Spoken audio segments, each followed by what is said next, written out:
جانتے ہو ہدایت کیا ہے اور کیسے ملتی ہے؟ ہدایت کا تعلق طلب سے ہے۔ ہدایت اسی کو ملتی ہے جو اس کی طلب رکھتا ہے، اور جو طلب رکھتا ہے وہ کوشش بھی کرتا ہے، ہر اس کام سے بچنے کی کوشش جس کا اللہ نے منع فرمایا، اور ہر اس کام کو کرنے کی کوشش جس کا اللہ نے حکم دیا۔ سکون اللہ کی طرف سے بہت بڑی نعمت ہے۔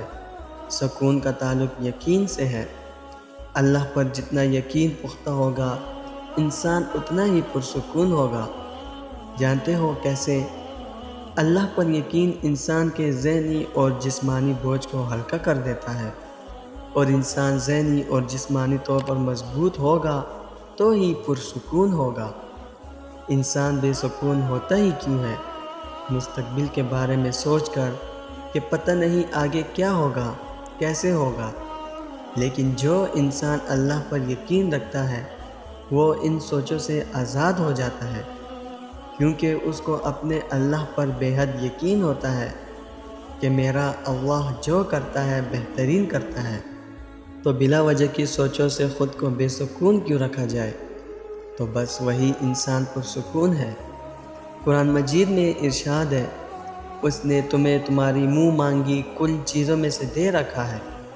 اس آیت سے ہمیں یہ سیکھنے کو ملتا ہے کہ اللہ نے خود اپنی کتاب میں فرما دیا، وہ کتاب جس میں کوئی شک نہیں، کہ میں نے تو تمہیں وہ سب کچھ دے دیا جو تم نے مجھ سے مانگا۔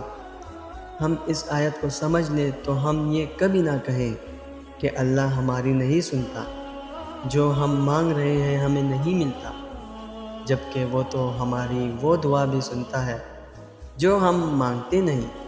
تو کیسے وہ نہیں سنے گا جو ہم اتنے یقین سے مانگتے ہیں؟ وہ تو ہماری اس پکار کو بھی سنتا ہے جب ہمارے خود کے الفاظ ہمارا ساتھ نہیں دیتے۔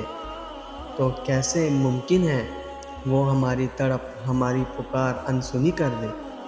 اللہ تو رحمان ہے، رحیم ہے، وہ اپنے بندوں پر بے حد مہربان ہے۔ وہ ہمیں ہر اس چیز سے ضرور نوازتا ہے جو ہمارے حق میں بہتر ہوتی ہے۔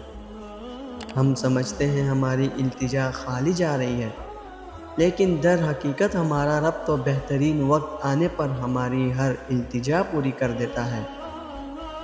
قرآن میں اللہ پاک کا ارشاد ہے، اگر تم اللہ کے احسان گننا چاہو تو انہیں پورے گن بھی نہیں سکتے۔ اللہ کے ہمارے اوپر کس قدر احسان ہے ہم اندازہ بھی نہیں لگا سکتے۔ کس طرح وہ ہماری مدد کرتا ہے ہمیں پتہ بھی نہیں چلتا۔ کبھی کبھی ایسا موقع آتا ہے ہمیں لگتا ہے کہ اب سب ختم ہو گیا ہے، لیکن وہ پھر ہمیں امید کی کرن دے دیتا ہے اور پھر سے جینا سکھا دیتا ہے۔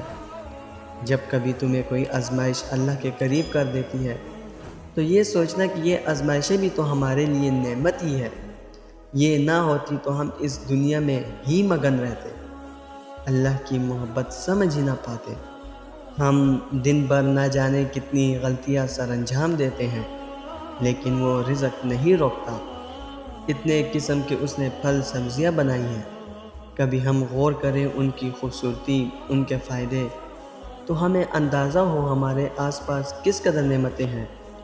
رات کے بعد دن کی آمد ہمیں یہ سبق دیتی ہے کہ ہماری زندگی کے اندھیرے عارضی ہیں، ایک صبح نے انہیں روشن کر دینا ہے۔ یہ سب نعمت نہیں تو اور کیا ہے؟ ہر طرف ہمارے لیے امید، نعمت کا بسیرا ہے۔ افسوس کی بات تو یہ ہے ہم انسان بے تحاشا نعمتوں کے بعد بھی ناشکرے ہیں۔ لا حاصل کی چاہ نے ہمیں ناشکرا کر دیا ہے۔ اتنی نعمتوں کے بعد بھی ہم بس وہی دیکھتے ہیں جو لا حاصل ہے۔ انسان بہت ناشکرا ہے۔ جبکہ ہم اللہ کی نعمتوں کا اندازہ لگائیں تو ساری زندگی شکر کرتے رہیں۔ شکر ایک بہت بڑی نعمت ہے، اور انسان جب اس نعمت سے محروم رہتا ہے تو باقی نعمتیں بھی اسے نظر نہیں آتی۔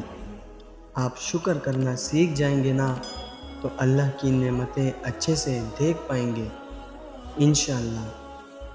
دوستو، میں امید کرتا ہوں اس ویڈیو نے آپ کو فائدہ ضرور پہنچایا ہوگا اور آپ کے دل کو سکون ضرور ملا ہوگا۔